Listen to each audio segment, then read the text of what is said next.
Feeling trapped can be one of the most suffocating experiences in life. Whether it's the grip of a toxic relationship, the weight of self-destructive habits, or the relentless churn of negative thoughts, these cycles can leave us feeling powerless. But what if the key to breaking free doesn't lie in changing the outside world, but in transforming how we respond to it? As Marcus Aurelius once said, "You have power over your mind, not outside events." Realize this and you will find strength. This timeless nugget of wisdom from Stoic philosophy reminds us that the path to freedom begins within.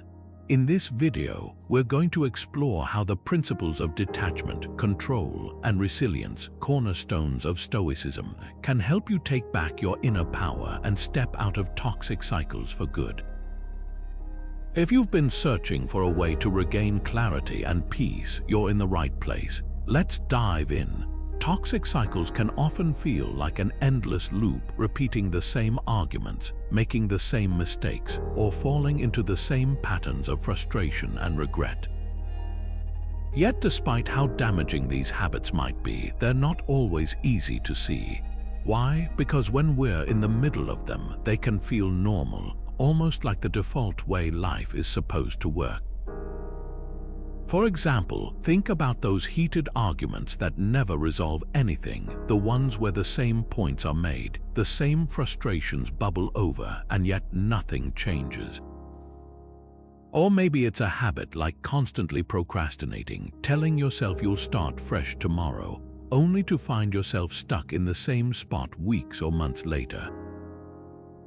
Sound familiar? These are what we might call toxic cycles, patterns of thought, behavior, or relationships that keep us stuck in negativity, often without us realizing it.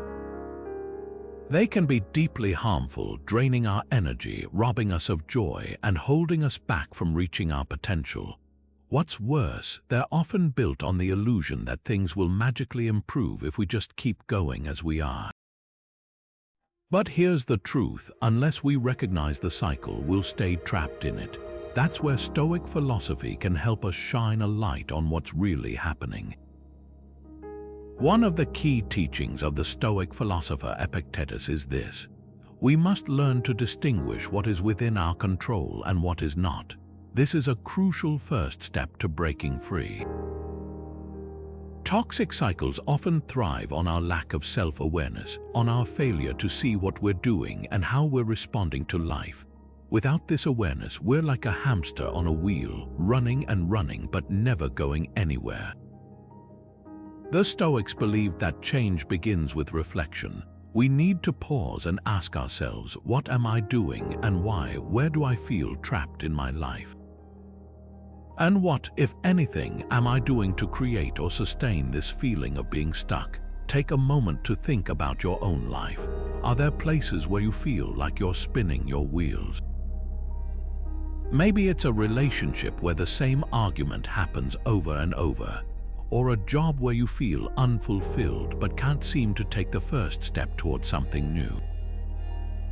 Perhaps it's a habit that you know isn't good for you, but you keep falling back on because it's comfortable or familiar. The Stoics remind us that these are the areas that deserve our attention.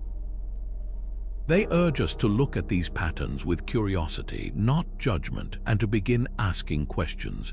What am I holding onto that's outside my control? Am I reacting emotionally rather than thoughtfully? And most importantly, what small step can I take to begin changing my response? Recognizing a toxic cycle is not about blaming yourself or others.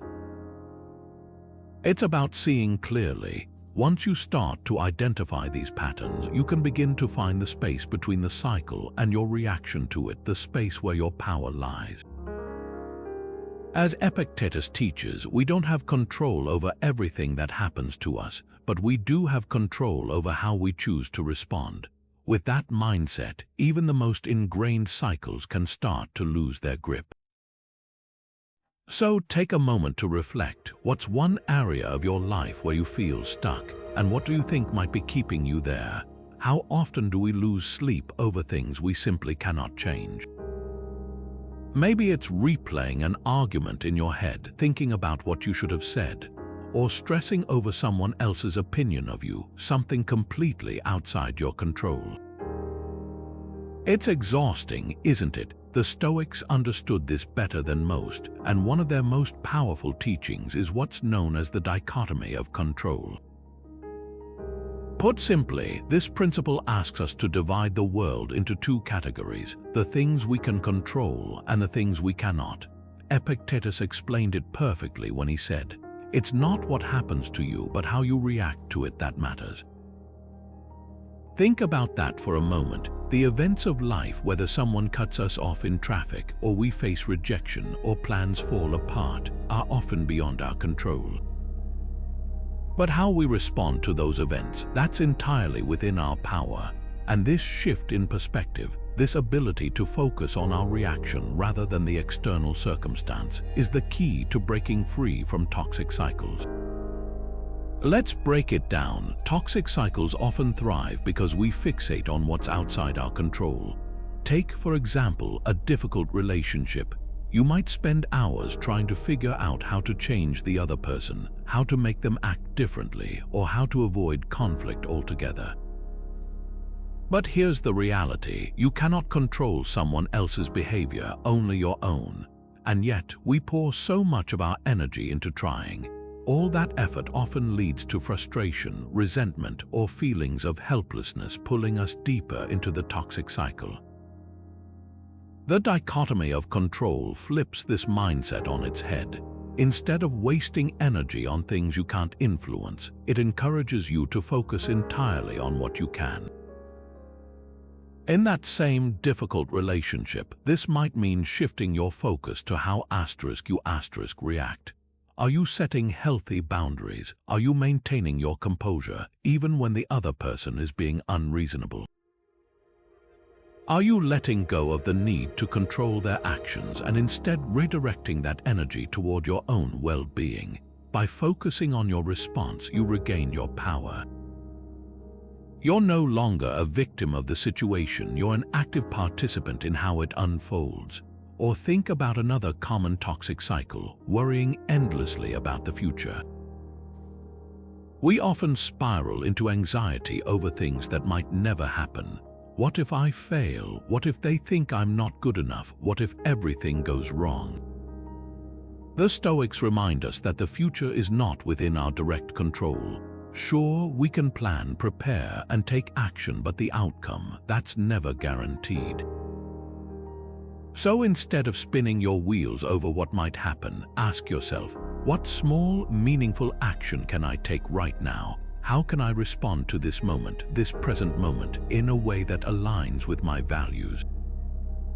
The power of the dichotomy of control lies in its simplicity. It frees you from carrying the weight of the uncontrollable. It doesn't deny that bad things happen or that challenges are real. Instead, it teaches us where to focus our energy. By letting go of what's outside our reach, we conserve our mental, emotional, and physical resources for the things that truly matter. The things we can influence.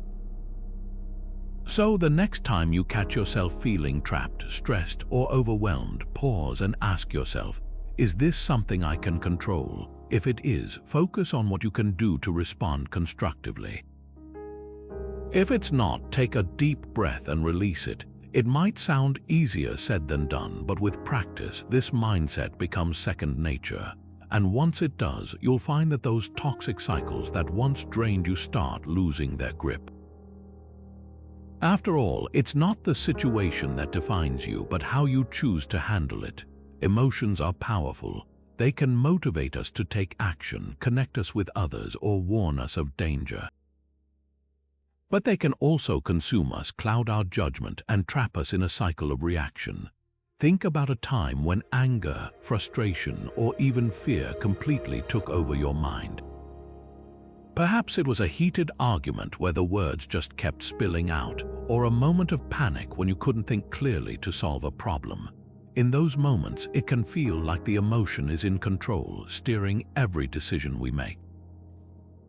The Stoics, however, offer us a different perspective, one of cognitive detachment. At its core, cognitive detachment is the practice of observing your emotions without letting them overwhelm or define you. It isn't about suppressing feelings or pretending they don't exist. Instead, it's about creating a little distance between yourself and the emotion, so you can respond intentionally rather than react impulsively. Marcus Aurelius, one of the great Stoic philosophers, offers a profound piece of advice. Reject your sense of injury, and the injury itself disappears. What he's pointing to here is the idea that much of our emotional suffering doesn't come from the events themselves, but from the way we perceive and interpret them. Let's look at an example. Imagine someone cuts you off in traffic. Instantly, you feel anger bubbling up, thoughts start racing. How dare they? Don't they realize how dangerous that was? Your heart races, your grip on the wheel tightens, and for the next several minutes or even hours, you replay the moment in your head, stewing over it. But what if, instead of becoming consumed by that anger, you took a step back? What if you paused, noticed the emotion for what it was, just a feeling, and chose not to let it take over? You might think to yourself, I feel angry right now, but getting upset won't change what happened. By observing the emotion without attaching to it, you avoid letting it ruin your day. This doesn't mean you're indifferent or numb. The Stoics weren't about ignoring emotions, they were about mastering them. Cognitive detachment gives you the clarity to recognize that an emotion is just a signal, it's not you. You aren't angry, you're experiencing a feeling of anger. There's a subtle but crucial difference there. When you create that mental space, you allow yourself to respond with wisdom instead of instinct. To practice this, start by noticing your physical reaction to emotions. When you feel frustration, where do you sense it in your body? Is your jaw clenched? Are your shoulders tense? Acknowledge it without judgment, almost as if you're watching yourself from the outside. Then, label the emotion clearly. I'm feeling frustrated right now. This simple act of naming the feeling can help you separate it from your identity. From there, ask yourself, what is this emotion trying to tell me? And how can I respond in a way that aligns with my values? Marcus Aurelius' advice is particularly useful here. When he says to reject your sense of injury, he's not suggesting that you deny reality or pretend nothing happened. Instead, he's urging us to question whether the injury is as significant as we're making it out to be. Is it possible we're blowing the situation out of proportion? Is this worth the energy we're pouring into it? These questions help us realize that we often have more control over our emotional reactions than we think. Now think about a time in your own life when emotions have run high. Maybe it was a disagreement with a loved one, a stressful day at work, or a moment of self-doubt. How might that moment have looked different if you'd paused, observed the emotion, and responded with detachment instead of diving headfirst into it? Take a moment to reflect. How can I step back and view my emotions objectively in challenging moments? By practicing this kind of cognitive detachment, you'll start to find that emotions no longer control you. You control how you respond to them. And that, as the Stoics believed, is where true freedom lies. Have you ever found yourself saying yes to something you didn't want to do, simply because it felt easier than saying no? Maybe a coworker asked for help with a project, even though your own deadlines were looming. Or a friend needed a favor and you agreed, even though you were already stretched thin. In the moment, saying yes feels like the path of least resistance. It avoids confrontation, keeps the peace, and perhaps even makes you feel needed. But over time, those repeated yeses can leave you drained, resentful, and far from the life you actually want. This is why setting boundaries is essential, and it starts with learning to say no. The Stoic philosopher Seneca famously said, "He who is everywhere is nowhere." What he meant is that when you spread yourself too thin, when you try to do everything and please everyone, you end up achieving very little of true value. Your energy becomes scattered, and instead of focusing on what truly matters to you, you find yourself pulled in 100 different directions. The result: exhaustion, frustration, and often the perpetuation of toxic cycles. After all, if you're constantly saying yes to others at the expense of your own well-being, when do you have time to care for yourself, pursue your goals, or reflect on what's important? Setting boundaries is not selfish, it's necessary. It's about recognizing your own limits and protecting your time, energy, and mental health. When you're stuck in toxic cycles, whether it's in relationships, work commitments, or habitual behaviors, those cycles often thrive because boundaries are blurred or non-existent. Without clear limits, people, and even our own ingrained habits, can encroach on the space we need to grow, heal, and thrive. Now, if saying no is something you struggle with, you're not alone. Many of us are conditioned to avoid disappointing others or fear being seen as rude or unhelpful. But saying no doesn't have to be confrontational or harsh. In fact, it can be one of the kindest things you do for yourself and even for others. Here are a few ways to practice it in your daily life. First, start small. If the idea of saying no outright feels overwhelming, begin by buying yourself time. For instance, if someone asks you for something, instead of immediately agreeing, say, "Let me think about it and get back to you."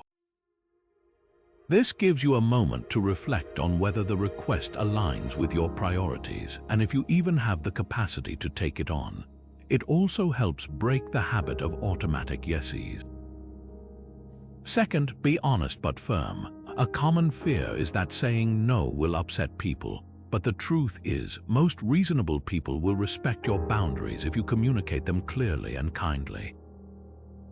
For example, if a friend asks you to take on something you can't handle, you might say, "I'd really love to help, but I'm at capacity right now and need to focus on what's already on my plate."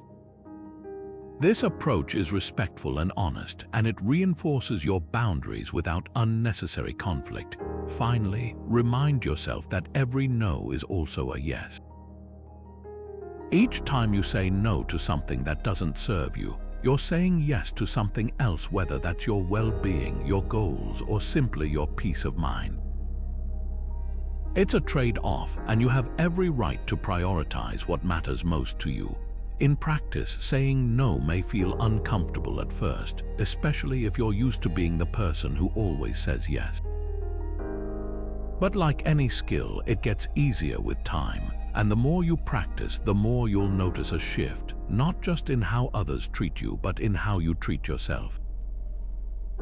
You'll start to feel more in control of your energy and your choices, which is key to breaking free from toxic cycles. So ask yourself, where in your life do you need better boundaries? Are there commitments, relationships, or behaviors that are draining you unnecessarily?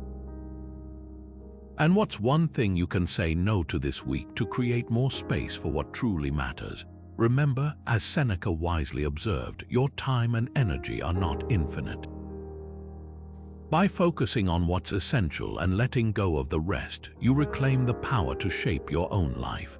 Saying no isn't just about protecting yourself, it's about making room for the things that truly deserve your yes. If today were your last, would you still choose to stay stuck in the same toxic pattern? It's a heavy question, isn't it? But it's one that forces us to confront the reality of how fleeting our time truly is. The Stoics believed that reflecting on the impermanence of life wasn't something to fear or avoid. It was a wake-up call, a tool to help us prioritize what really matters. One of their most profound practices was the concept of memento mori, which means remember that you will die. While this might sound morbid at first, it's not about dwelling on death. It's about using the knowledge of life's brevity to inspire purposeful action and wise choices. Marcus Aurelius often wrote about impermanence in his personal reflections, reminding himself that you could leave life right now. Let that determine what you do and say and think. For him, the constant awareness of mortality wasn't meant to be depressing. it was clarifying. It stripped away distractions, petty grievances, and meaningless pursuits, leaving only what was essential. Think about it. If you truly internalized the idea that your time here is limited, how much of the negativity and toxicity you carry would suddenly seem insignificant? Would you still cling to unhealthy relationships, self-sabotaging habits, or the endless pursuit of others' approval? Or would you let go, freeing yourself to live more authentically and fully? Impermanence reminds us that everything, even the hardest moments, will pass. Toxic patterns often feel so permanent, so ingrained, that we convince ourselves they're just a part of who we are or how life has to be. But when viewed through the lens of impermanence, this couldn't be further from the truth.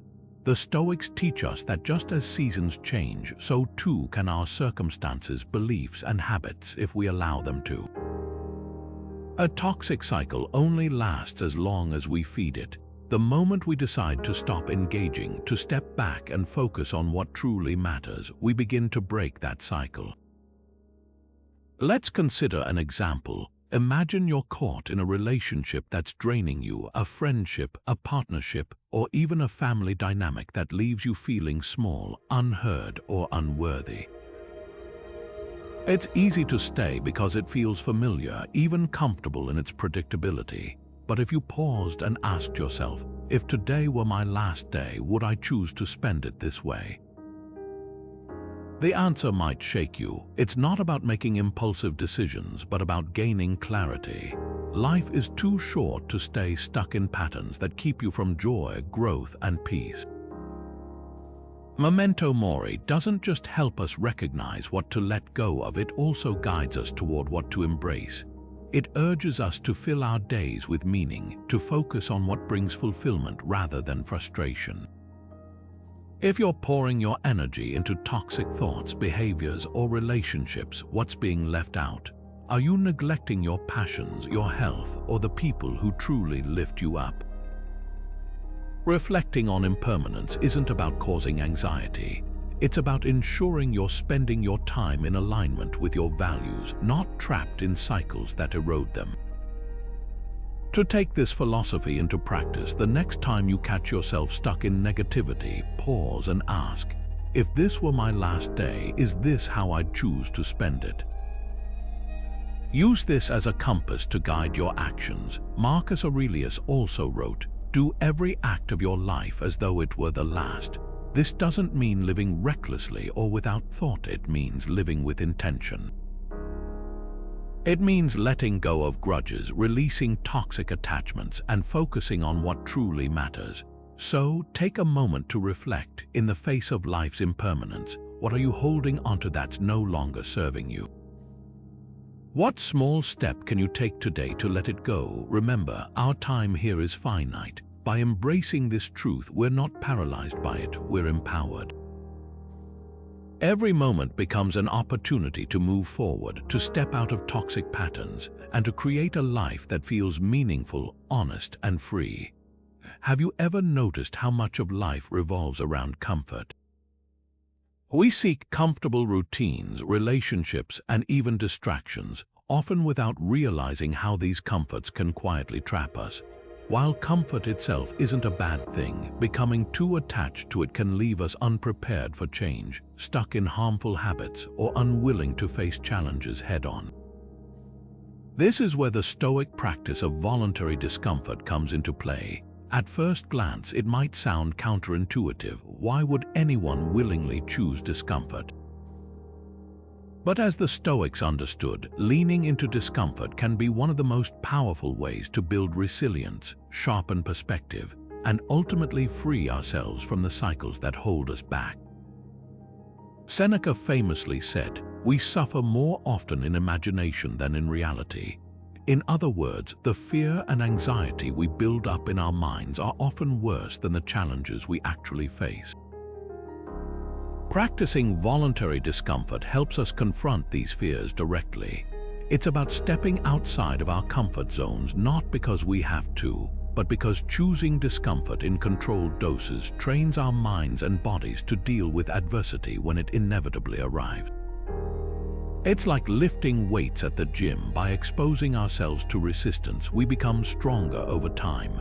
So, how does this work in practice? Let's look at an example. Imagine you've developed a dependency on overeating to deal with stress. It's your go-to comfort, something that feels good in the moment but leaves you feeling worse afterward. Breaking free from this habit might seem daunting because it's tied to a sense of ease and familiarity. This is where voluntary discomfort can be transformative. Instead of avoiding the uncomfortable feelings that stress brings, you can intentionally confront them by removing the habit you've been leaning on.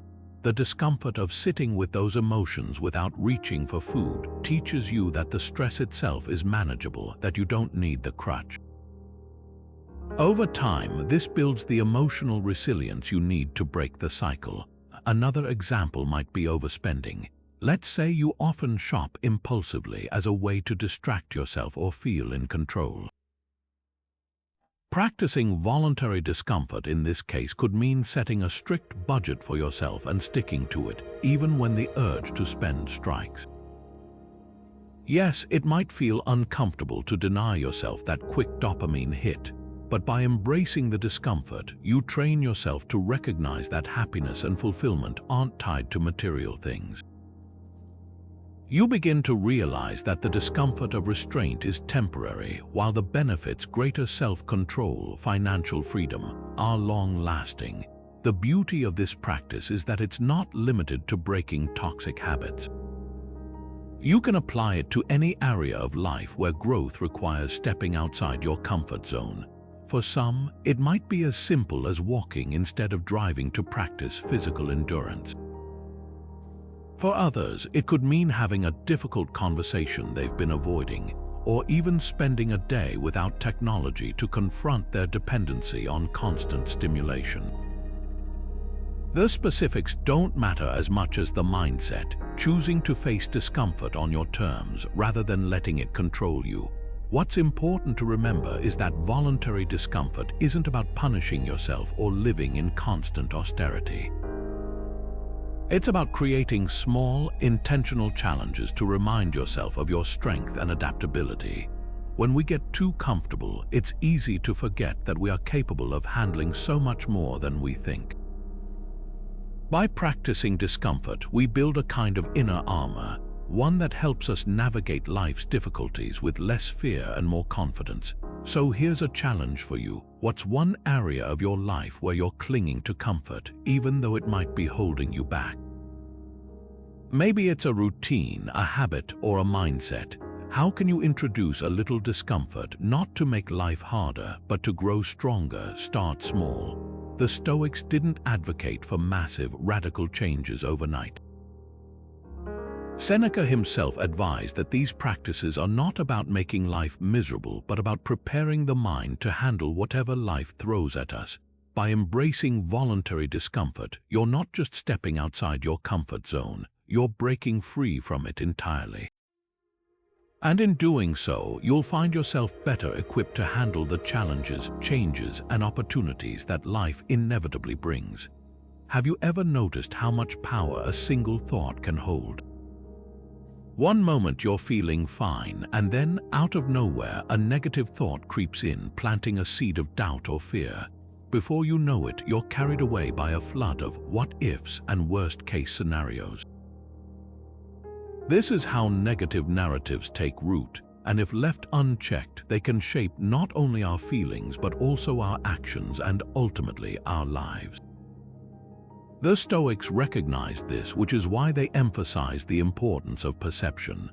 As Epictetus taught, people are not disturbed by things but by the views they take of them. In other words, it's not the events themselves that upset us, it's the meaning we assign to those events. This is good news because while we can't always control what happens to us, we can control how we choose to interpret those events. And when it comes to breaking toxic cycles, this shift in perspective, this ability to reframe negative narratives, can be an absolute game changer. The process starts with challenging the stories we tell ourselves. Often, these stories are rooted in assumptions, many of which are false or overly dramatic. For example, a mistake at work might trigger thoughts like, "I'll never be successful," or "I always mess things up." A disagreement with a friend could lead to the belief that they must not care about me anymore, or "I'm terrible at relationships." These thoughts feel real because they tap into our vulnerabilities, but the Stoics would urge us to pause and ask, are these thoughts actually true? Or are they just assumptions based on fear or insecurity? Reframing means taking control of the narrative by looking at the situation from a different angle. Instead of letting a mistake define you, you could view it as a learning opportunity. What can I take away from this to do better next time? Instead of assuming a conflict means a relationship is broken, you could reframe it as a chance to communicate more openly or strengthen your bond. By asking yourself constructive questions, you challenge the initial negative reaction and open the door to a more empowering interpretation. One practical way to do this is to ask yourself, what if this setback is actually an opportunity for growth? This simple question flips the script entirely. Instead of seeing obstacles as evidence of failure, you start to see them as stepping stones toward improvement. Think back to a time in your own life when something that seemed like a setback ultimately led to a positive outcome. Maybe a breakup pushed you to focus on self-discovery or led you to a healthier relationship. Maybe losing out on a job forced you to explore new opportunities that turned out to be even better. These moments prove that challenges aren't inherently negative, they're just events. It's how we frame them that makes all the difference. Epictetus taught that we should always examine what is within our power and what is not. This can be incredibly helpful when trying to reframe negative narratives. Imagine, for instance, that you've been rejected from something you really wanted: a job, a project, or even a personal goal. The initial reaction might be self-defeating. I'm not good enough. But is that really true? Epictetus would encourage us to separate the facts from the assumptions. The fact is, you didn't get what you wanted. The assumption is that this means you're not good enough. What if instead you reframed the situation as a moment of redirection? You might think, this just wasn't the right fit, but it's pointing me towards something better suited for me. Notice the difference. One perspective keeps you stuck in self-doubt, while the other empowers you to move forward. Reframing also teaches us gratitude, even for life's challenges. The Stoics believed that every obstacle contains a lesson, a reason to grow. Marcus Aurelius wrote, "The impediment to action advances action. What stands in the way becomes the way." In other words, the very thing that seems to block your path might actually be the path, if you're willing to see it that way. So, the next time you catch yourself falling into a cycle of negative thoughts, pause and ask, how much of this is fact and how much is assumption? How can I reframe this situation in a way that helps me grow, learn, or move forward? Remember, your perceptions shape your reality. By shifting your perspective, you can transform setbacks into opportunities and break free from the narratives that are holding you back. What story will you choose to tell yourself today? Imagine ending each day with a moment of quiet introspection. A simple practice where you sit down, reflect on your actions, and take an honest look at your thoughts and choices. In the hustle of daily life, it's so easy to let the days blur together. And yet, this small habit, practiced consistently, can be transformative. The Stoics believed in the immense power of self-awareness, and one of their most effective tools for cultivating it was the practice of daily reflection. By carving out space at the end of each day to evaluate their actions and mindset, they were able to gain clarity, track their progress, and correct any patterns that no longer served them. Marcus Aurelius, the Roman emperor and one of the most renowned Stoic philosophers, kept a personal journal that he used as a tool for reflection. These nightly writings, later compiled into what we now know as asterisk meditations, were never meant to impress anyone else. They weren't polished essays or grand declarations. Instead, they were raw, honest reflections that helped Marcus examine his mindset, question his impulses, and remind himself of the principles he wanted to live by. He would often ask himself, "What did I do well today? Where did I fall short? What can I do better tomorrow?" One such reflection reads, "When you arise in the morning, think of what a privilege it is to be alive, to think, to enjoy, to love." And while this thought is about starting the day, it shows us the tone of gratitude and intention Marcus carried into his reflections. So, what does this look like in practice for us? Let's say you're trying to break free from a toxic pattern. Maybe it's a tendency to let others overstep your boundaries, or a habit of reacting with frustration in stressful situations. The first step to breaking these cycles is awareness, and journaling creates the space for that awareness to grow. By taking a few minutes at the end of each day to jot down your thoughts, you start to see patterns emerge. Maybe you notice that your frustrations tend to flare up during certain times of the day or with specific triggers. Or you recognize that you often say yes to things you don't want to do, not because you have to, but because you're afraid of disappointing someone. Reflecting in this way helps you identify the root of these cycles, which is essential if you want to change them. You don't need a fancy notebook or hours of free time to start this practice. A simple pen and paper and 5 to 10 minutes in the evening are enough. Start by asking yourself a few basic questions. What went well today? Was there a moment I felt proud of how I handled a situation?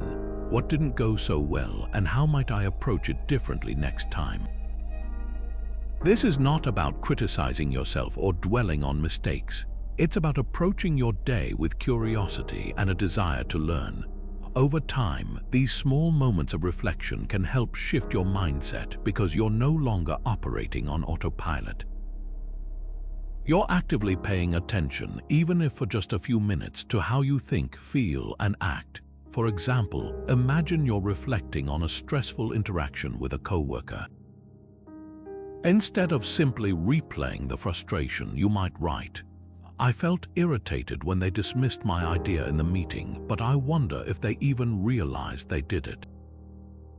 Next time, I'll calmly express my thoughts instead of staying silent." By putting your thoughts into words, you not only process the emotion, but also recognize your own role in the situation and how you can respond differently in the future. This kind of reflection builds a sense of agency. You begin to see that while you can't always control what happens, you can control how you choose to respond. The beauty of this practice is that it doesn't just help you track patterns, it helps you measure progress. On days when you feel like nothing has changed, you can look back through your journal and see the small victories that are easy to forget.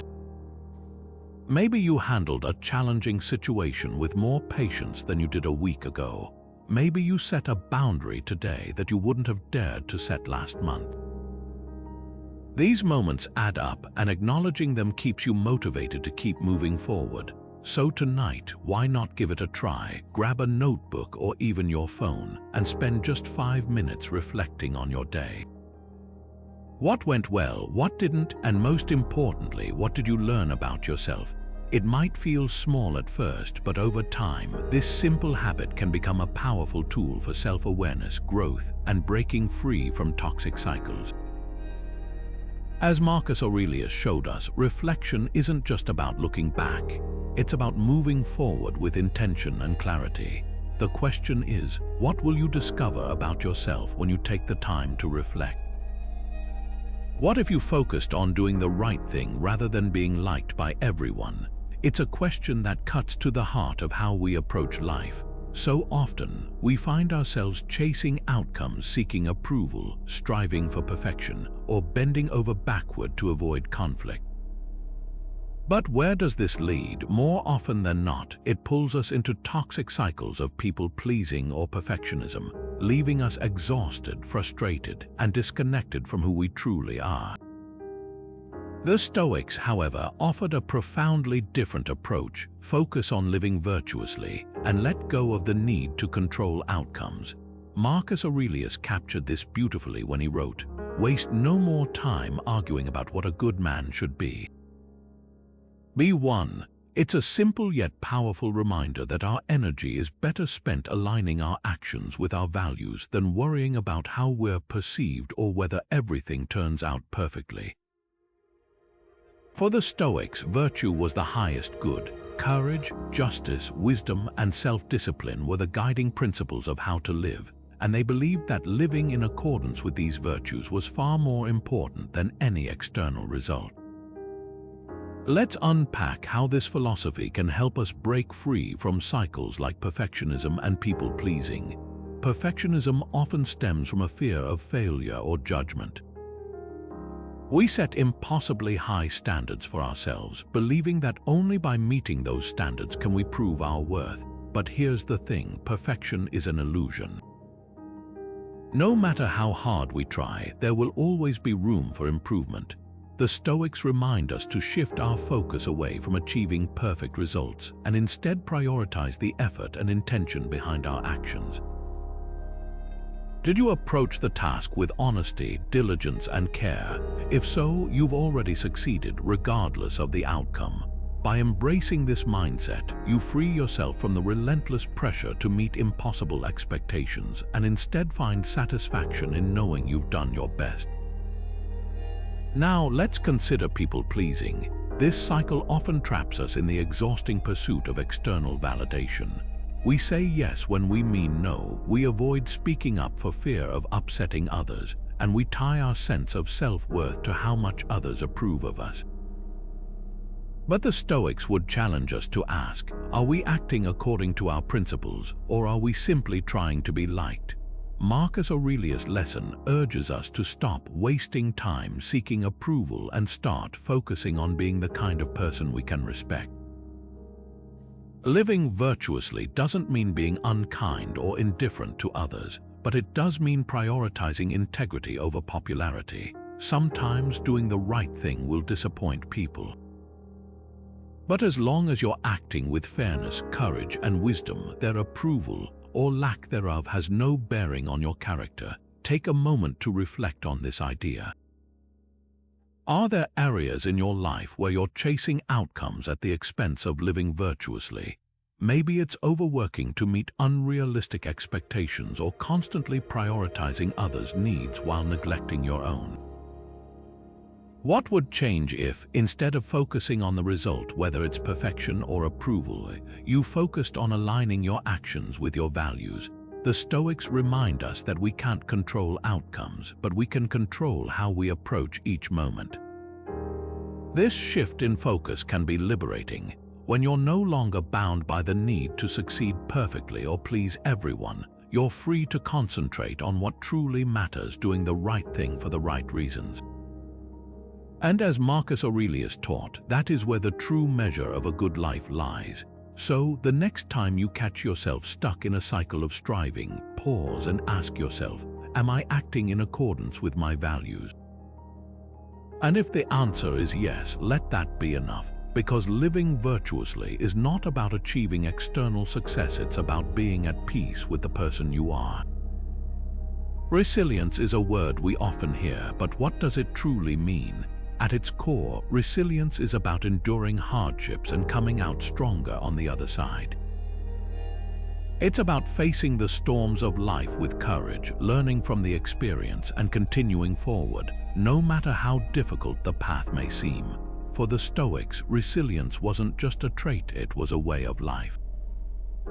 They believed that hardship wasn't something to fear or avoid, but rather an opportunity for growth.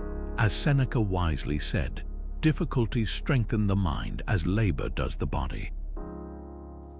Just as the body grows stronger through physical exertion, the mind and spirit become more resilient through challenges. Think about a time when life didn't go as planned, perhaps a failed relationship, a career setback, or a personal disappointment. In those moments, it's natural to feel overwhelmed, even defeated. But resilience isn't about avoiding these feelings, it's about choosing not to be defined by them. For instance, imagine someone who has just experienced a major failure at work. Maybe they were passed over for a promotion they worked tirelessly for, or a project they poured their heart into didn't succeed.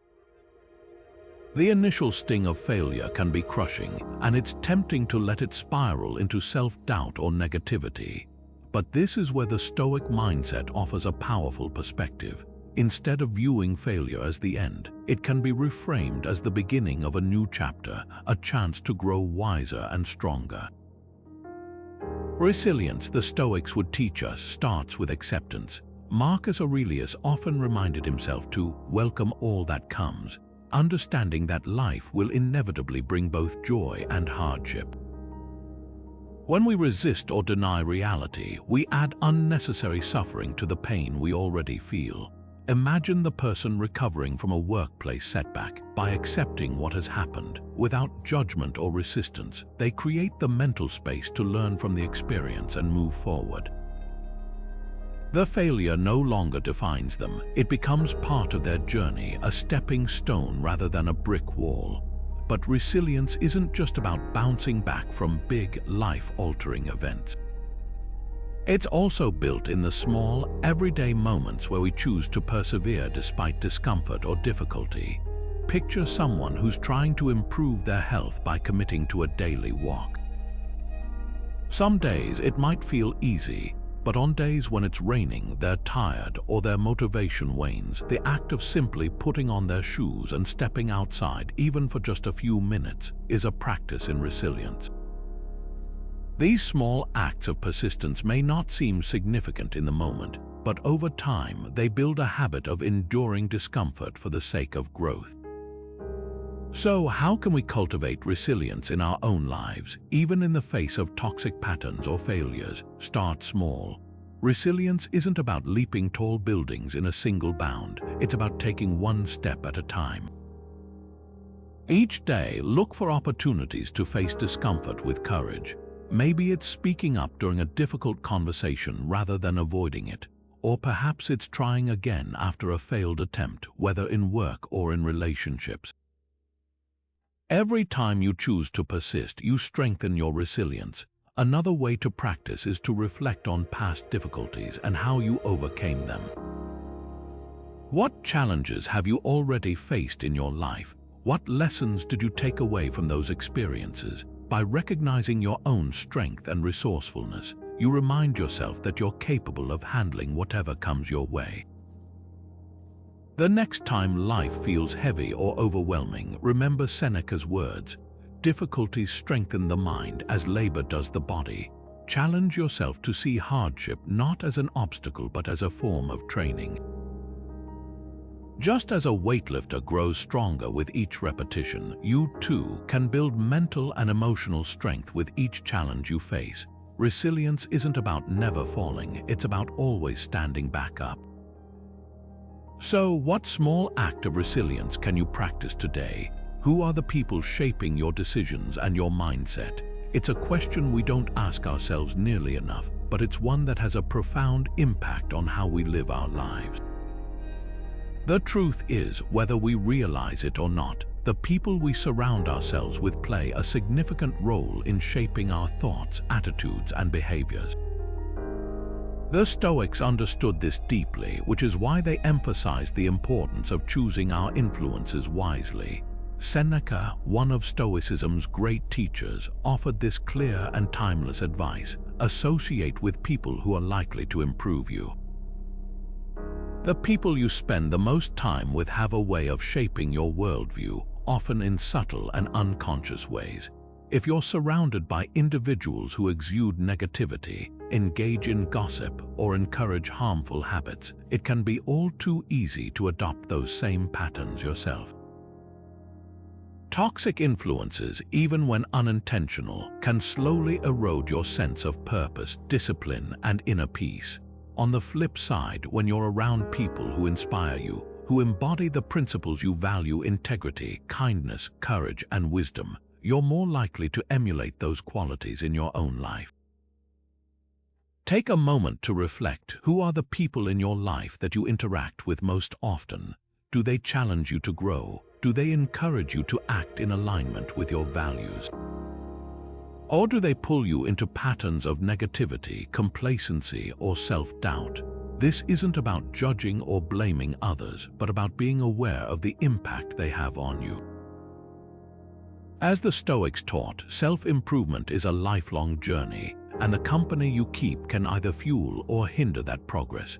Now, surrounding yourself with virtuous influences doesn't necessarily mean cutting everyone out of your life who isn't perfect. After all, none of us are. Instead, it's about being intentional in seeking out relationships and environments that support your growth. For example, think of a friend or family member who challenges you in a positive way. Maybe they're someone who approaches life with resilience, who remains calm in the face of difficulty, or who treats others with genuine compassion. Spending more time with them allows you to learn from their example, to absorb their mindset, and to reflect on how you can apply those qualities in your own life. History offers us clear examples of this principle. The Stoics themselves often sought out mentors and role models. Marcus Aurelius, for instance, regularly wrote in *meditations* about the individuals who shaped his character. Teachers, friends, and even family members who modeled virtues like patience, humility, and strength. He deliberately surrounded himself with people who mirrored the values he aspired to. This is a practice we can adopt today. Whether it's a mentor at work, a wise friend, or even a historical or fictional figure whose story inspires you, seeking role models can give you a compass for your own behavior. It's also worth considering how you show up in the lives of others. As Seneca reminds us, while we should seek out people who improve us, we should also strive to be the kind of person who improves others.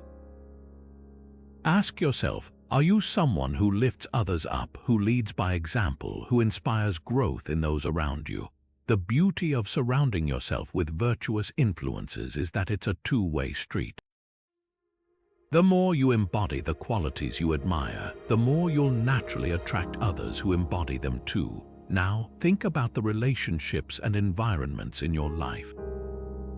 Are there connections that consistently drain your energy or push you toward negativity? And on the other hand, who are the people that help you strive for better?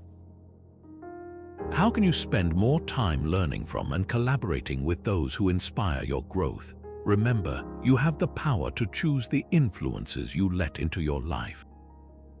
As Seneca wisely put it, associate with people who are likely to improve you. Because when you do, you're not just improving your connections, you're building a foundation for a life lived with purpose, integrity, and virtue. Life is unpredictable. It throws curveballs we don't expect, challenges we don't feel ready for, and hardships we wish we could avoid. When faced with these moments, it's natural to feel resistance, anger at the unfairness, resentment toward others, or even self-pity. But what if, instead of fighting against life's difficulties, you embraced them? What if you learned to see every event, no matter how painful, as an essential part of your journey? This is the heart of the Stoic principle known as Amor Fati, or love of fate. It's an idea so profound that even the philosopher Friedrich Nietzsche would later expand on it, calling it the ultimate expression of strength and resilience. Amor Fati is more than acceptance. It's a practice of embracing everything that happens, whether good or bad, as necessary and meaningful. To the Stoics, life wasn't something to control or manipulate to fit our desires. Instead, they believed that every event, big or small, is part of a greater order. Marcus Aurelius captured this beautifully when he wrote, "A blazing fire makes flame and brightness out of everything that is thrown into it." In other words, just as a fire consumes and transforms fuel into warmth and light, we too can transform life's challenges into growth and wisdom if we learn to embrace them. The power of Amor Fati lies in the perspective it offers. Imagine being laid off from a job. The immediate reaction might be resentment or self-doubt. Why did this happen to me? What did I do wrong? But practicing Amor Fati would mean looking at the situation differently. Instead of seeing it as a punishment or a failure, you could ask, what can I learn from this? How can this experience guide me toward something better? This doesn't mean pretending the situation isn't difficult or painful. It means choosing to see it as a necessary step in your growth. Friedrich Nietzsche expanded on this idea, writing, "My formula for greatness in a human being is Amor Fati that one wants nothing to be different, not forward, not backward, not in all eternity. Not merely to bear what is necessary, but to love it." His interpretation emphasizes not just enduring life's hardships, but cherishing them as integral to our existence. Think of it this way: your struggles, the adversity you've faced, even the toxic patterns you've been trapped in, all of it has shaped you into who you are today. Without those experiences, would you have the same depth of perspective, the same strength, or the same understanding of yourself? Let's bring this back to toxic situations. These are some of the hardest moments to practice Amor Fati, but also where its power can truly shine. Maybe you've been in a toxic relationship that left you feeling hurt or betrayed. It's natural to feel resentment or to place blame, but holding onto those feelings only deepens the cycle of suffering. Instead, Amor Fati challenges you to ask, what can I learn from this? How did this situation teach me about my boundaries, my values, or my worth? By reframing the experience, you begin to let go of resentment and see the adversity as part of your path, a necessary step toward becoming the person you're meant to be. Of course, loving fate doesn't come easily. It takes practice and a conscious effort to shift your mindset. One way to start is by reflecting on past challenges. Pick a moment in your life that felt like a setback at the time. Looking back now, can you see how it shaped you or led to growth in ways you didn't expect? This kind of reflection helps train your mind to see difficulty not as something to resist, but as something to embrace. So, the next time you find yourself in a toxic or challenging situation, pause and ask yourself, what is this moment here to teach me? How can I use this to grow? By embracing Amor Fati, you stop fighting life and start flowing with it. You begin to see that even in the worst moments, there is something to be gained, a lesson, a strength, or a new perspective that will serve you down the road. And in doing so, you build the ultimate resilience, the ability not just to survive adversity, but to transform it into something meaningful. After all, isn't that what it means to truly thrive? Grudges often feel justified, don't they? When someone hurts us, it's natural to hold onto that feeling of resentment, replaying the incident over and over in our minds. But while it might feel like holding a grudge protects us or keeps us in control, it does the exact opposite. It keeps us tethered to the pain of the past, trapped in a toxic cycle of anger and bitterness. Imagine carrying a heavy backpack filled with stones. Each grudge you hold is like adding another stone to that pack. The longer you carry it, the heavier it feels and the more it slows you down. That's exactly what unresolved anger does to your mental and emotional well-being. It weighs you down. Consider an example: a close friend betrays your trust. Maybe they shared something personal, you told them in confidence, or let you down when you needed them most. The hurt is real and the anger feels valid. You replay the moment in your mind, thinking about what you wish you'd said or done.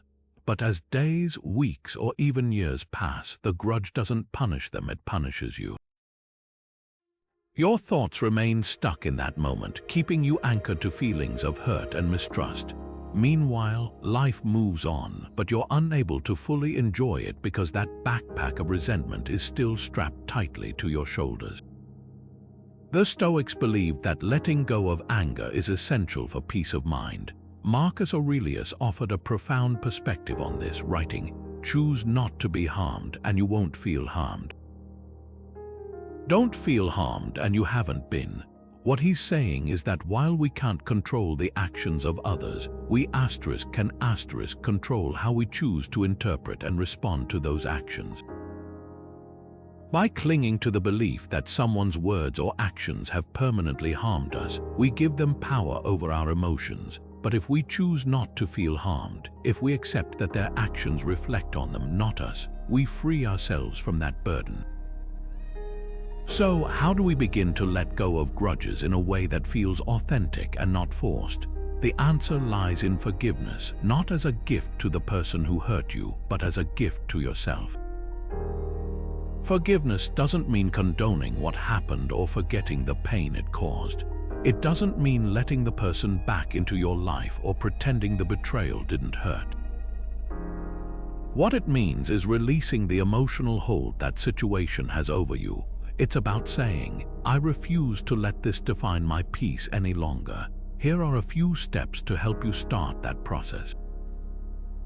First, recognize the harm of holding onto a grudge. Take a moment to reflect. Is the resentment you feel helping or hurting you?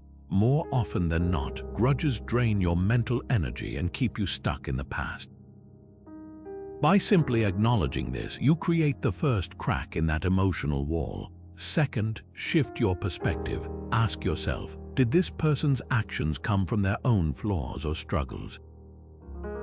Often, people hurt others because they're acting out of their own pain, ignorance, or immaturity. This doesn't excuse their behavior, but it can help you see that their actions are more a reflection of them than of you. By depersonalizing the offense, it becomes easier to let it go. Finally, adopt a mindset of self-compassion. Forgiveness is not always instant, it's a process. Some days the anger might bubble up again, and that's okay.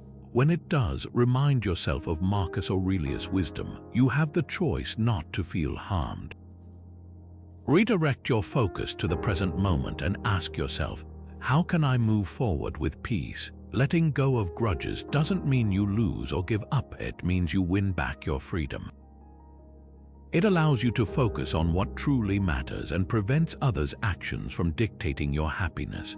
So ask yourself, who or what are you still holding on to? And more importantly, is carrying that weight worth sacrificing your peace? When you choose forgiveness, you're not just letting go of the past, you're reclaiming the power to shape your future. Sometimes the hardest part of breaking free from a toxic cycle is simply taking the first step. Toxic situations, whether they stem from a difficult relationship, an unhealthy habit, or a negative mindset, often create a sense of inertia where it feels easier to stay stuck than to move forward. We tell ourselves, "I'll start tomorrow," or "maybe the situation will fix itself," and so the cycle continues. But the Stoics remind us that change doesn't come from waiting. It comes from action, small, deliberate, consistent action. As Marcus Aurelius wisely said, you have to assemble your life action by action. Let's start with a practical example. Imagine you're in a toxic relationship with a coworker where every interaction feels tense and unproductive. You've been avoiding addressing the issue because it seems overwhelming. What if the conversation goes badly? What if it doesn't work? But here's the thing, you don't need to have the perfect solution or script all figured out before making progress. The Stoic approach would encourage you to take one small, meaningful step toward resolution. Maybe that's reaching out to set up a one-on-one discussion or writing down the points you'd like to address in a calm and constructive way. That initial action, no matter how small, is often enough to begin breaking the inertia and moving toward a healthier dynamic. The beauty of the Stoic philosophy on action is that it doesn't demand perfection. It doesn't ask you to fix everything at once. Instead, it emphasizes the power of incremental progress. Think about it. Any major change, whether it's improving your health, repairing a relationship, or shifting your mindset, happens one step at a time. If you've been stuck in a toxic pattern, the first step might feel insignificant in the grand scheme of things, but it's your way of telling yourself, I am no longer passive in this situation. I am choosing to engage. That shift in mindset is where true change begins. Marcus Aurelius reminds us, don't let your imagination be crushed by life as a whole. Don't try to picture everything bad that could happen. Stick with the situation at hand and ask, why is this so unbearable? Often, what paralyzes us is the overwhelming thought of fixing everything at once. But when you focus only on the next small thing you can do, it becomes manageable. For instance, if you're trying to create healthier boundaries in your life, you don't need to overhaul every single relationship all at once. Start with one. Practice saying no to something small that doesn't align with your values.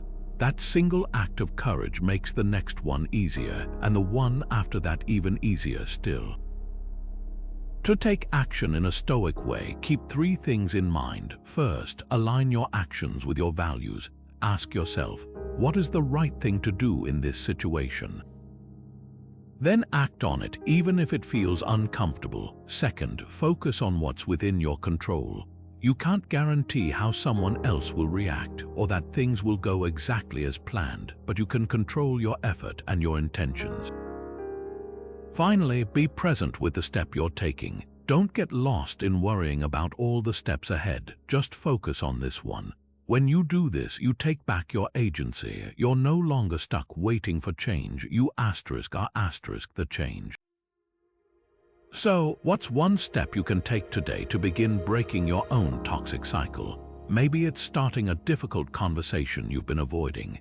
Maybe it's committing to a small change in your daily routine, like limiting screen time before bed or going for a 10-minute walk to clear your mind. Or perhaps it's as simple as writing down the one thing you know needs to change and brainstorming how to address it. Whatever it is, remember that it doesn't have to be perfect, and it doesn't have to solve everything instantly. What matters is that you're taking action, because small, deliberate steps taken consistently have the power to create extraordinary transformations over time. As Marcus Aurelius said, you have to assemble your life action by action. Each small step is like adding another piece to the puzzle of the life you want to create. So why not take that first step today? It doesn't have to be big, it just has to be yours. Are you giving away your power by blaming others for your circumstances? It's a tough question, but one worth considering. When life feels unfair or overwhelming, it can be tempting, almost natural, to point the finger at external factors. We blame our boss for a lack of growth at work, a partner for not meeting our needs, or even the universe for dealing us an unlucky hand. But while assigning blame might provide temporary relief, it comes at a cost.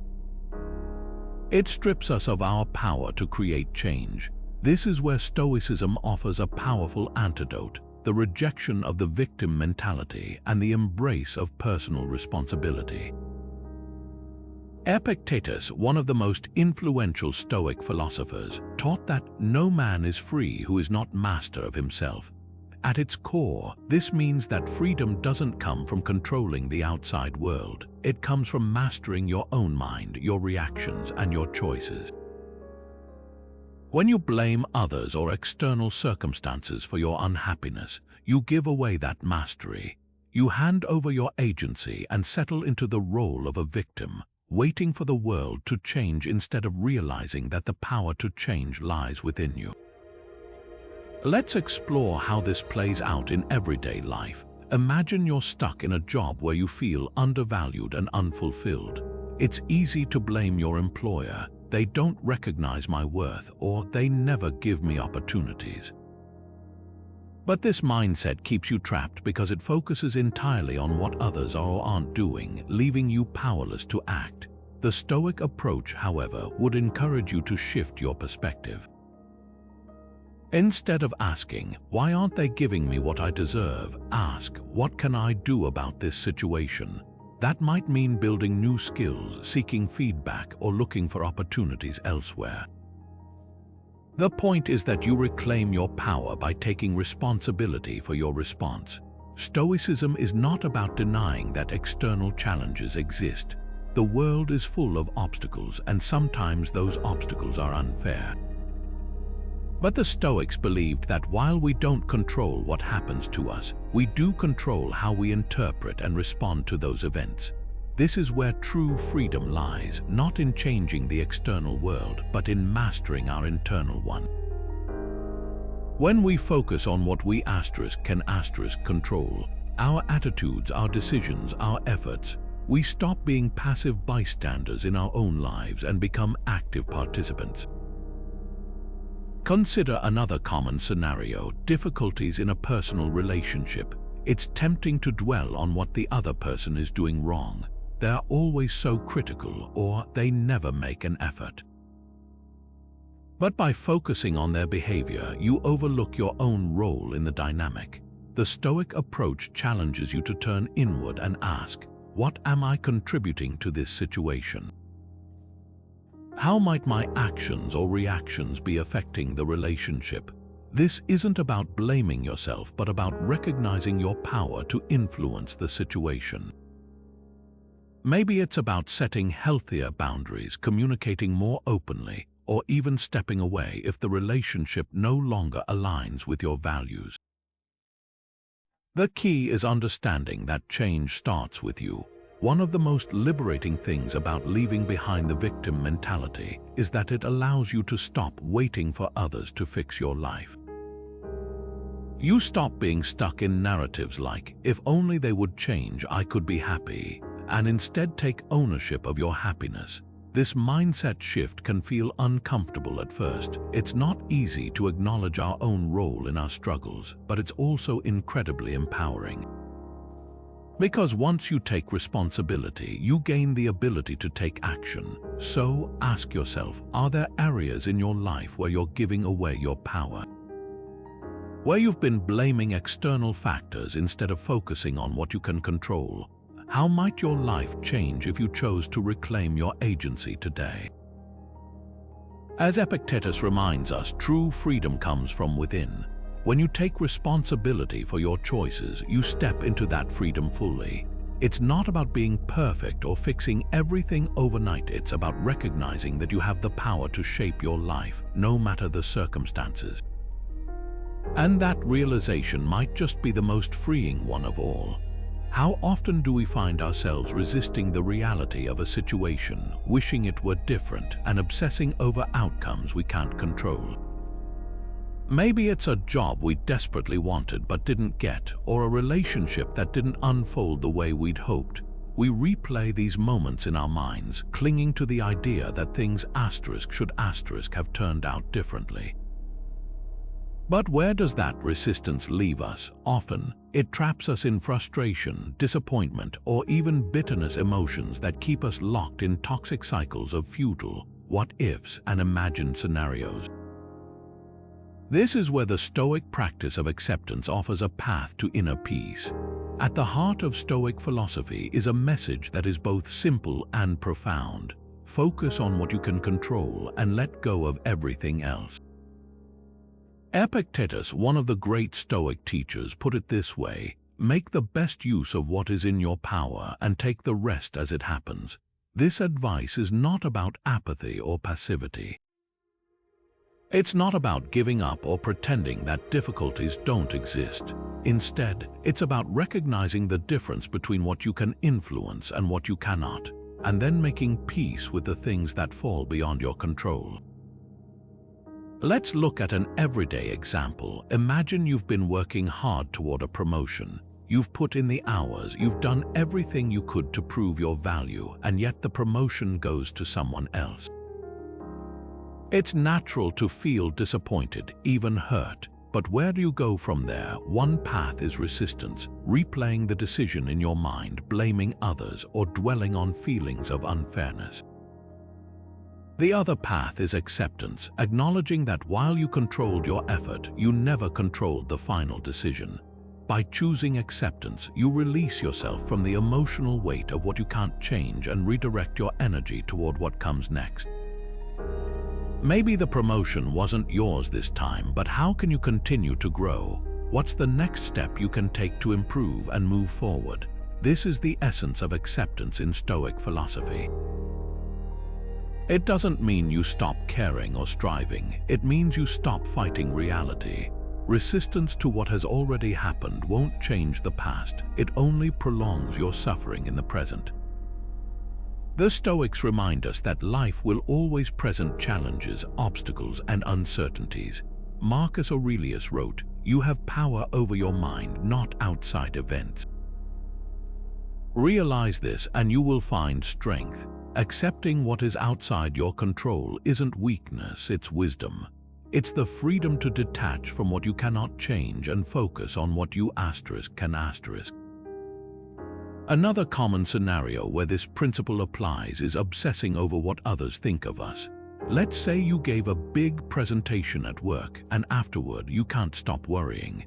What if my boss didn't like it? What if my ideas weren't good enough? That worry drains your energy, yet it changes nothing. The opinions of others, whether they praise you, critique you, or misunderstand you, are beyond your control. What is within your power is how well you prepared, how honestly you presented your ideas, and how open you are to learning from the experience. By focusing on those elements, you free yourself from the exhausting habit of trying to control the uncontrollable. Acceptance is not something that happens overnight. It's a practice, a daily choice to let go of resistance and embrace reality as it is. So how do you begin? One way is by asking yourself, is this within my control? If the answer is no, practice releasing it. Start small. Maybe it's a delayed flight that threatens to ruin your day. Instead of spiraling into frustration, remind yourself, I can't change the delay, but I can choose how I spend this time. Or perhaps it's a tough conversation with a loved one that didn't go as planned. While you can't undo the exchange, you can reflect on your role and decide how to approach things differently next time. Take a moment right now to reflect. What's one area of your life where you've been resisting reality? Maybe you've been holding on to regrets, blaming others, or obsessing over an outcome you can't control. What would change if you chose to let go of that resistance and instead accepted the situation for what it is? Remember Epictetus' wisdom. Make the best use of what is in your power and take the rest as it happens. Acceptance doesn't mean giving up. It means freeing yourself from the emotional chains of resistance and finding peace in the present moment. Because when you stop fighting reality, you create space for clarity, growth, and most importantly, inner peace. What are you grateful for in your life today? It's a simple question, but one that carries profound power if we take the time to answer it. Gratitude has a way of pulling us out of the mental traps we often find ourselves in. When life feels overwhelming or when toxic thoughts creep in, practicing gratitude helps us pause, redirect, and refocus on what's good, meaningful, and beautiful in our lives. The Stoics understood this well. As Marcus Aurelius wrote, "Dwell on the beauty of life, watch the stars, and see yourself running with them." This reminder isn't about ignoring life's challenges or pretending everything is perfect. Instead, it's about choosing to shift your focus to actively notice and appreciate the good, even when life feels difficult. Gratitude works because it changes the lens through which we view the world. When we're stuck in negativity, perhaps replaying a hurtful interaction, focusing on what we lack, or beating ourselves up over mistakes, our thoughts narrow and everything starts to feel heavy. Gratitude, on the other hand, expands our perspective. It reminds us that no matter how challenging life may seem, there are still things worth appreciating, whether they're big, like the love of a close friend, or small, like the warmth of the sun on your face during a walk. Take a moment to reflect. What's one thing you can be grateful for today? Maybe it's something simple, like having a cup of coffee to start your morning, or something deeper, like the support of a family member or friend who's always there for you. Gratitude doesn't need to be grand, it just needs to be intentional. By focusing on the positive, you start reinforcing a mindset that prioritizes what's good over what's lacking. Now you might be wondering, how does gratitude help me break free from toxic cycles? The answer lies in its ability to create a psychological reset. Toxic cycles, whether they're rooted in negative thought patterns, harmful habits, or difficult relationships, often thrive on a mindset of scarcity or resentment. We might dwell on what's missing in our lives, replay perceived wrongs, or obsess over the things we wish we could change. Gratitude interrupts that cycle. It shifts our focus from what's wrong to what's right, from what we don't have to what we do. And over time, this practice can transform not just how we see individual moments, but how we approach life as a whole. The Stoics believed that gratitude wasn't just a tool for inner peace, it was a way of living. They encouraged deep appreciation for the present moment, the relationships we have, and even the challenges we face, which often teach us valuable lessons. Marcus Aurelius, when reflecting on his life, expressed gratitude for everything from those who had mentored him to the harsh lessons that shaped his character. This mindset helped him navigate his responsibilities as emperor with humility and resilience, and it's one we can adopt too. So, how can we start weaving gratitude into our daily lives? One powerful way is through a simple daily practice of listing 3 things you're grateful for at the end of each day, or even in the morning if that works better for you. Write down 3 specific things that brought you joy, peace, or comfort.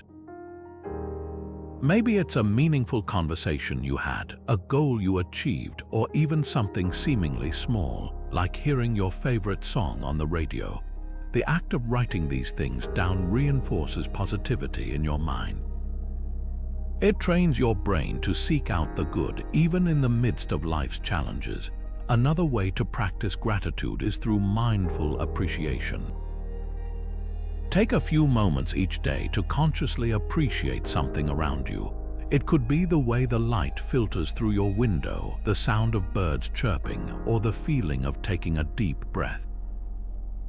These small moments remind us that there's beauty in the ordinary, and they ground us in the present. Gratitude doesn't just make us feel good, it also reinforces positive behaviors. When you're grateful for the kindness of others, you're more likely to be kind yourself. When you appreciate opportunities, you're more motivated to make the most of them. Gratitude creates a ripple effect, spreading positivity both within and beyond you. So I'll ask you again, what are you grateful for in your life today?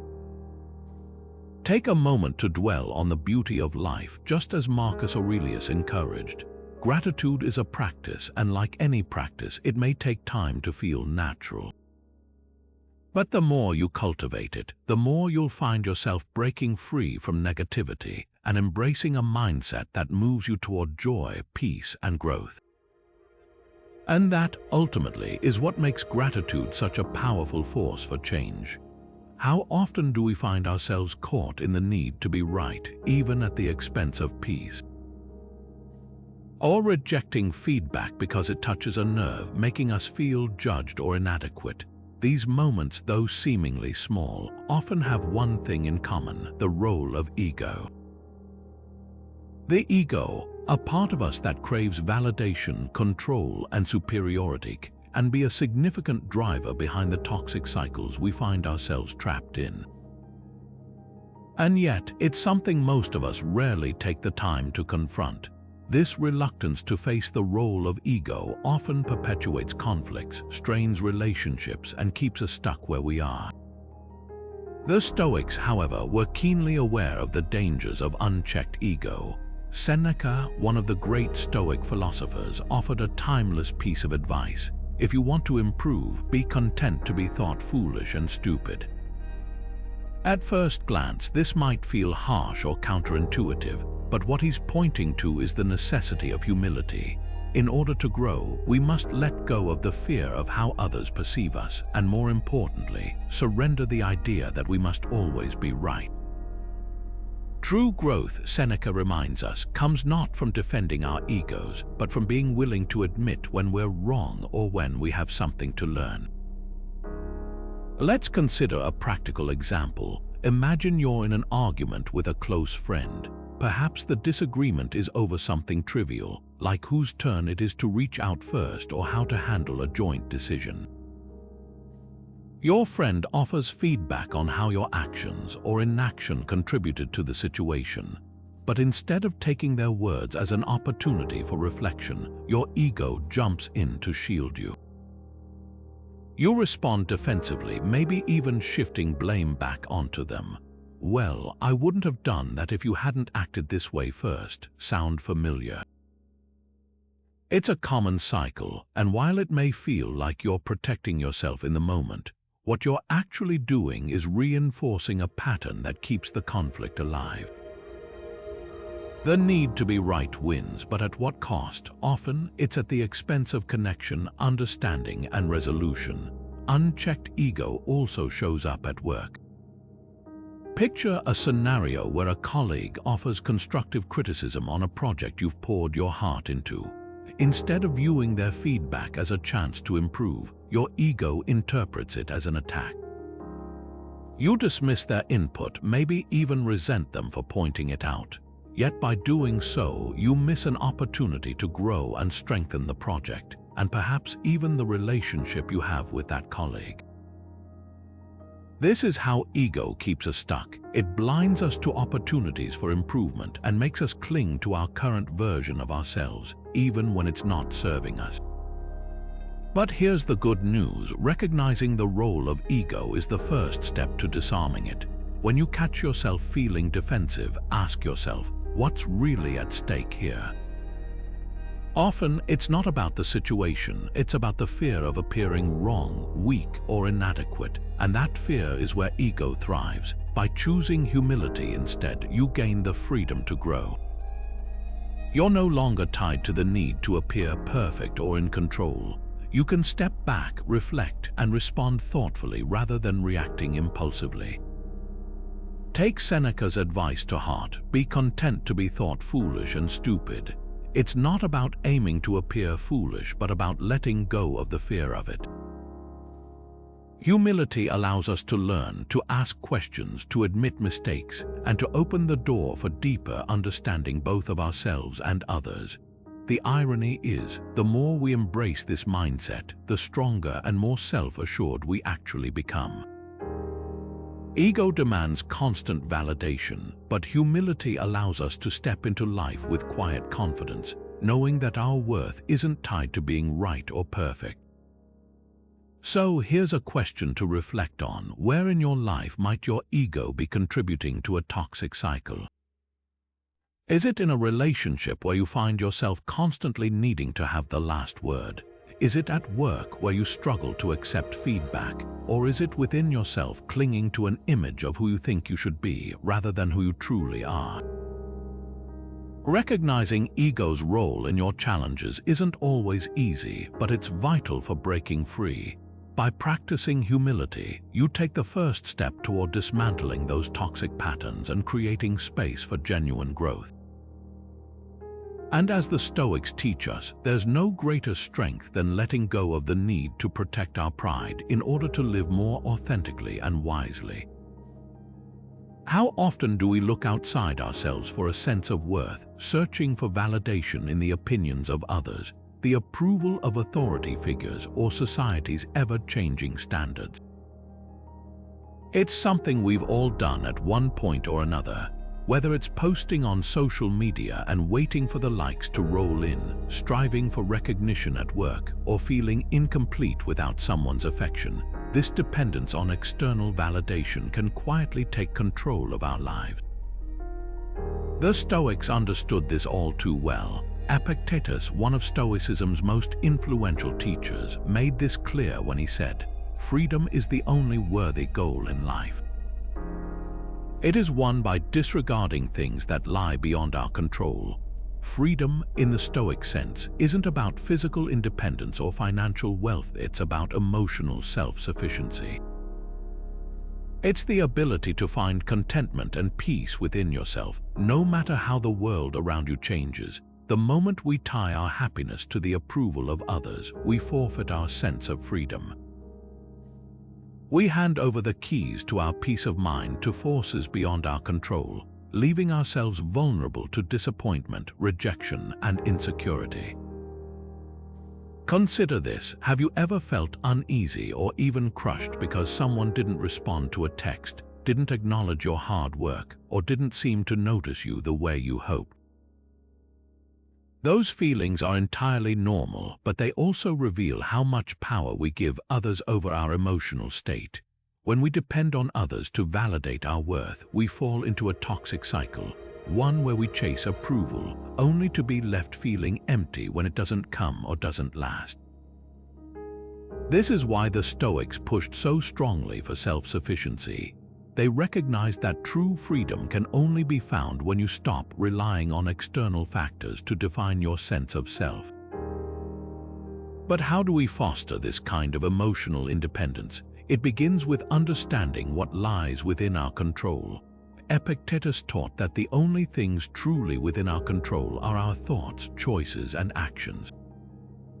Everything else, what others think, how they act, or how life unfolds, is outside of our influence. By focusing on what we can control and detaching from what we can't, we reclaim our power. For example, if you find yourself seeking validation from coworkers or friends, try shifting your focus inward. Instead of judging your worth based on their recognition, ask yourself, am I proud of the effort I put in? Did I act with integrity and give my best? By aligning your efforts with your values rather than others' opinions, you begin to find satisfaction in the process itself, not in the outcome or external praise. Another practical step is to cultivate self-awareness. Pay attention to the moments when you catch yourself craving approval or feeling disheartened by someone's lack of acknowledgement. Ask yourself, why does this opinion matter so much to me? Is it truly about them, or is it about a deeper insecurity that I need to confront? By identifying the root of these feelings, you can start to address them and build a stronger, more self-reliant foundation. Mindfulness is also a powerful tool in achieving emotional independence. Practicing gratitude and journaling each day can help you shift your focus from external circumstances to what's already good in your life.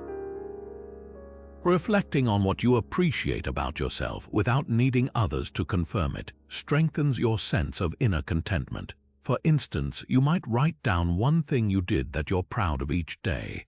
Whether it's staying patient in a tough situation, making progress on a personal goal, or simply showing kindness to someone who needed it. Lastly, remember that independence doesn't mean isolation. Stoic self-sufficiency is not about cutting off relationships or pretending you don't care about others. It's about approaching those relationships from a place of strength rather than need. When you no longer depend on someone else to complete you, you can connect with them more authentically without the weight of expectation. It's not about rejecting love or connection, but about ensuring that your happiness isn't entirely tied to it. So, how can you start practicing emotional self-sufficiency today? Maybe it's as simple as catching yourself the next time you seek validation and instead asking, what do I think about this?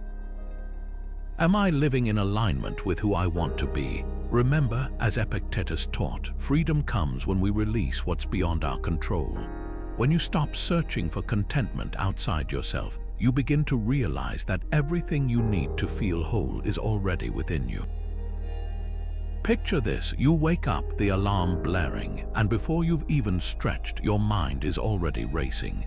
Maybe you're thinking about that overflowing inbox, the disagreements from the day before, or the sheer weight of your responsibilities.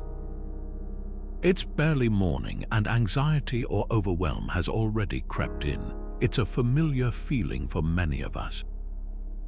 But what if, instead of starting your day in a state of stress or autopilot, you could anchor yourself with a sense of calm, purpose, and perspective?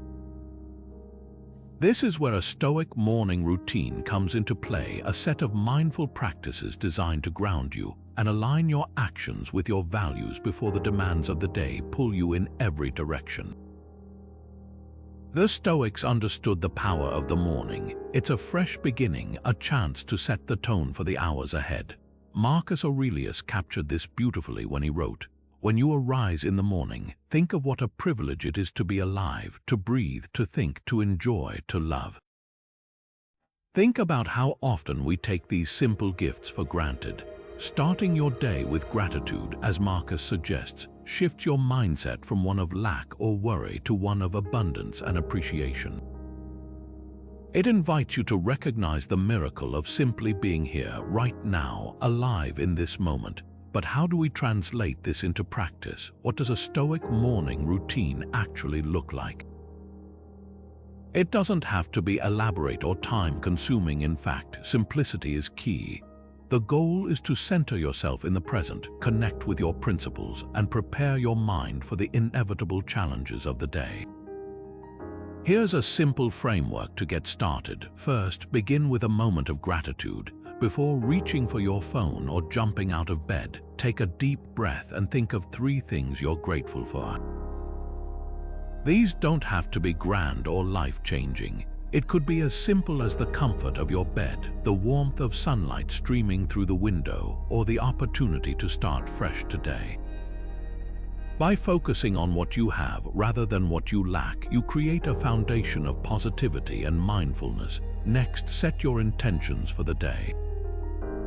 This is where Stoic principles can guide you. Ask yourself, how do I want to show up today? What virtues do I want to embody? Patience, resilience, kindness, or courage?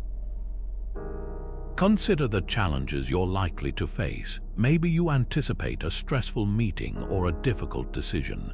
Reflect on how you can approach these moments with wisdom and composure. This practice can be as simple as writing down a sentence or 2 in a journal, like, "Today, I will focus on remaining calm in the face of stress," or "I will choose to act with integrity regardless of what others do." Another powerful element to incorporate is meditation or silent reflection. This doesn't have to mean sitting cross-legged in complete silence. It can be as simple as a mindful breathing exercise or closing your eyes for a few moments to tune into your inner state.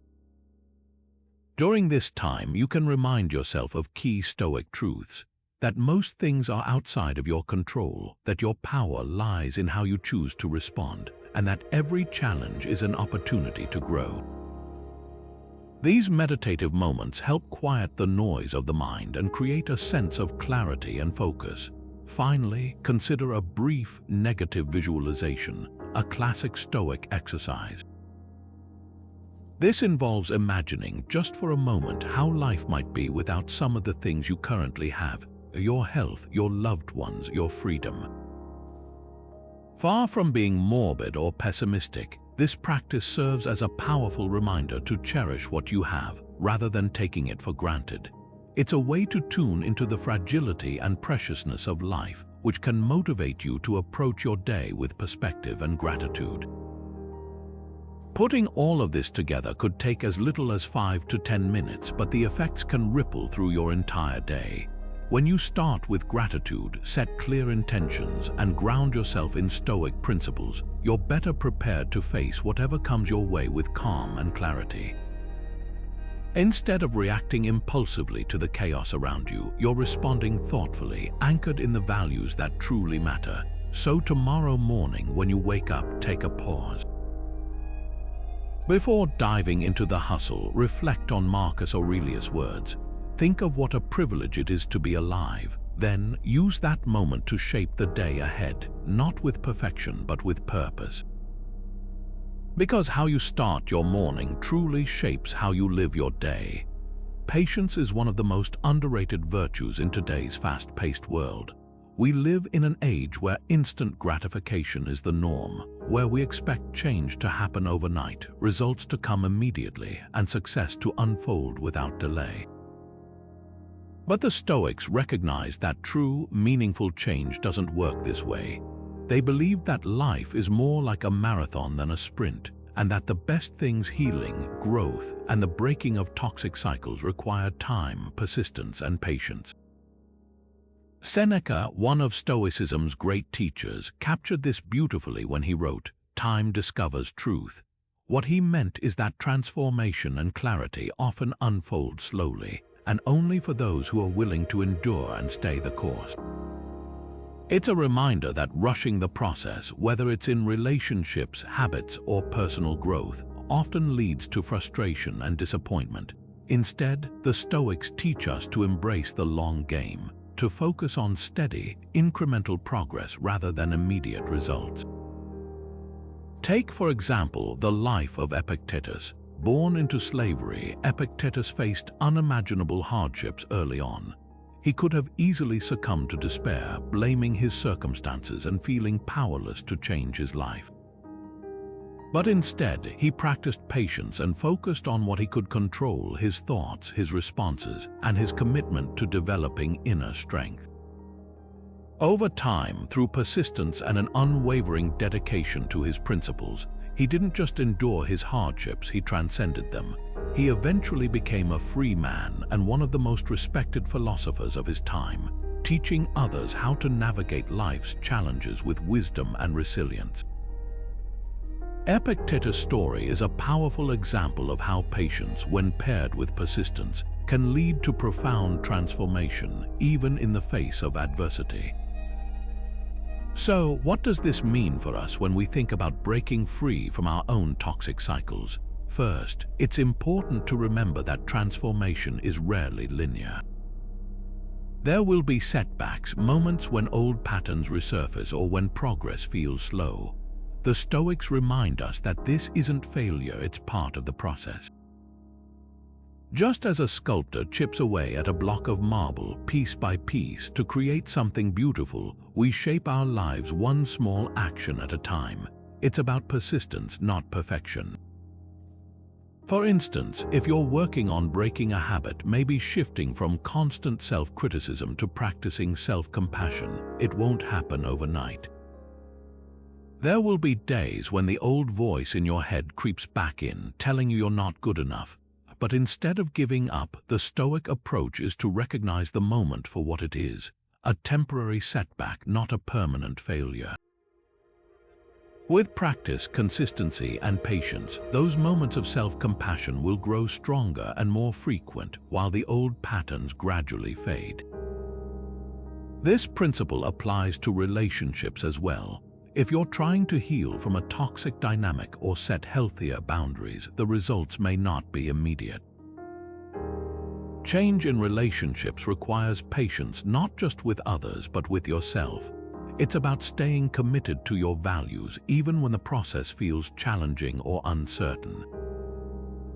Over time, the small steps you take to honor your boundaries and advocate for your needs will add up, creating a stronger foundation for healthier connections. To stay anchored in patience, remind yourself of Seneca's words, "Time discovers truth." It's a mantra that can help you stay focused on the bigger picture, especially on days when progress feels invisible. And remember, it's okay to celebrate small victories along the way. Each step forward, no matter how small, is evidence that you're moving closer to the life you want to build. Think of the process like planting a tree. You don't dig it up every day to check if it's growing. Instead, you water it consistently, give it sunlight, and trust that with time it will flourish. Breaking toxic cycles is no different. It's a journey, one that requires patience, persistence, and the belief that your efforts will bear fruit. So take a deep breath, stay the course, and trust the process. The truth, the growth, and the freedom you're seeking will come in time. Breaking free from toxic cycles is not an overnight process, it's a journey that begins with a choice. The choice to take back control of your mind and your actions.